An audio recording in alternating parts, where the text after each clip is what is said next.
Hello friends, सभी viewers को Ratnesh CS channel में हार्दिक स्वागत करता हूं।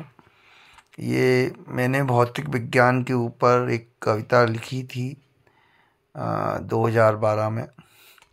उसी कविता को आज मैं आप सब लोगों के सामने प्रस्तुत कर रहा हूं। और एक्चुअली में ये कविता बहुत ही इंटरेस्टिंग कविता है। और जो भौतिकी विज्ञान जो हम 11वीं-12वीं में पढ़ते हैं और आगे नीट या जी की तैयारी करते हैं, हिंदी मीडियम के स्टूडेंट के लिए एक बहुत ही अच्छी कविता है। इसमें काफ़ी चीज़ें फिजिक्स की कवर होती हैं। ठीक है, ये कविता मेरे द्वारा ही रचित की गई है। तो शीर्षक है, मैं हूँ भौतिक विज्ञान। भौतिक जगत के नियमों का ज्ञान कराता हूँ, द्रव्य ऊर्जा अंतर संबंधों को मैं बतलाता हूँ। यहाँ पे भौतिक विज्ञान की परिभाषा दी गई है। भौतिक जगत के जो नियम है, रूल्स हैं, लॉ है, उनका मैं बोध कराता हूँ, पता करता हूँ। और द्रव्य ऊर्जा अंतर संबंधों को मैं बतलाता हूँ, यानी द्रव्य ऊर्जा वो के बीच में जो इंटर रिलेशनशिप है उसको बतलाता हूँ। फिजिक्स की परिभाषा भी है, द्रव्य ऊर्जा और उनकी अंतर क्रियाओं का अध्ययन किया जाता है। यांत्रिकी, विद्युत चुंबकत्व, प्रकाश मैं हूँ, मैं सृष्टि के कण कण में व्याप्त में हूँ। ठीक है, यांत्रिकी, विद्युत चुंबकत्व और प्रकाश। यदि हम फिजिक्स की बात करें तो यांत्रिकी यानी मैकेनिक्स, विद्युत माने इलेक्ट्रिसिटी, चुंबकत्व यानी मैग्नेटिज्म और प्रकाश मतलब ऑप्टिक्स। तो इसके अंदर ये मतलब फिजिक्स की ब्रांचेस ऑफ फिजिक्स दी हुई हैं। कुछ ब्रांचेस ऑफ फिजिक्स 11वीं में पढ़ते हैं, कुछ ब्रांचेस ऑफ फिजिक्स हम 12वीं में पढ़ते हैं।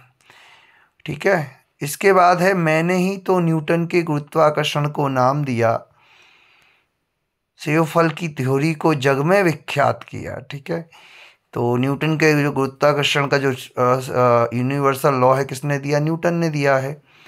ठीक है, और सेयोफल की थ्योरी को जग में विख्यात किया।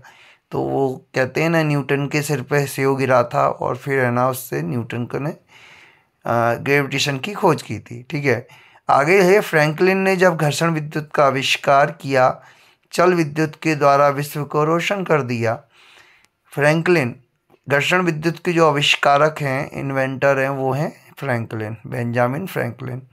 ठीक है, और इसके बाद चल विद्युत यानी करंट, इलेक्ट्रिसिटी के द्वारा हमने आगे फिर है ना, मतलब हम लाइट यूज करते हैं, प्रकाश यूज करते हैं, इलेक्ट्रिसिटी यूज करते हैं। ठीक है, चल विद्युत।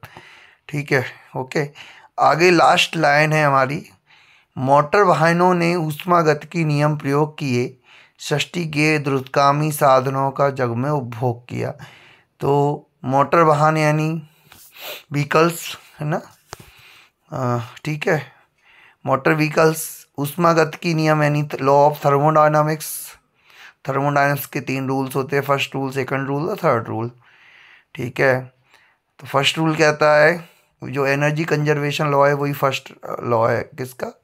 थर्मोडायनामिक्स का। और सेकंड लॉ कहता है कि, सेकंड लॉ ये कहता है कि जो ऊष्मा है उसका जो ड्रेन टू सोर्स रहेगा, मतलब सोर्स टू ड्रेन रहेगा, है ना, वो किस टाइप से रहेगा, है ना, ये सेकंड लॉ ऑफ थर्मोडायनामिक्स कहता है। ठीक है, सृष्टि के तुतगामी साधनों का जब मैं उपयोग किया, तो भाई मोटर वाहनों की जो थर्मोडायनामिक्स रूल्स हैं उसके द्वारा हम कितने फास्टेस्ट मोटर व्हीकल्स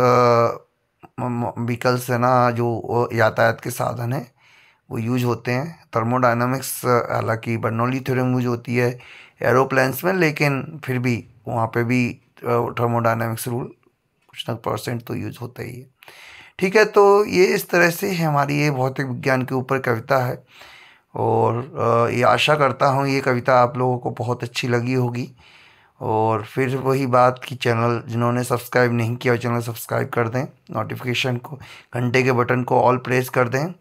फिजिक्स को पढ़ने, हिंदी मीडियम के फिजिक्स के साथियों के, फिजिक्स के एस्पायरेंट्स के लिए बहुत ही अच्छी एक कविता है, जो हमें कई चीज़ें इसमें हमें फिजिक्स के नियम, वैज्ञानिकों के नाम भी, लॉ ऑफ फिजिक्स लॉज है ना, ये physics branches of physics, physics definition, ये सब आ गए हैं। तो ये इस पोएम को आप ज़्यादा से ज़्यादा लोगों को शेयर करें, ठीक है, और जिससे और लोग भी इससे लाभान्वित हों। और इसी आशा के साथ फिर से अगले वीडियो में हम ज़रूर मिलेंगे किसी नए टॉपिक के साथ, नए नीट के किसी टॉपिक के साथ, जी के किसी टॉपिक के साथ, या जो भी आगे जो भी हम कंपटीशन रिक्रूटमेंट गवर्नमेंट जॉब के लिए। तो इन्हीं आशाओं के साथ जय हिंद, जय भारत, धन्यवाद।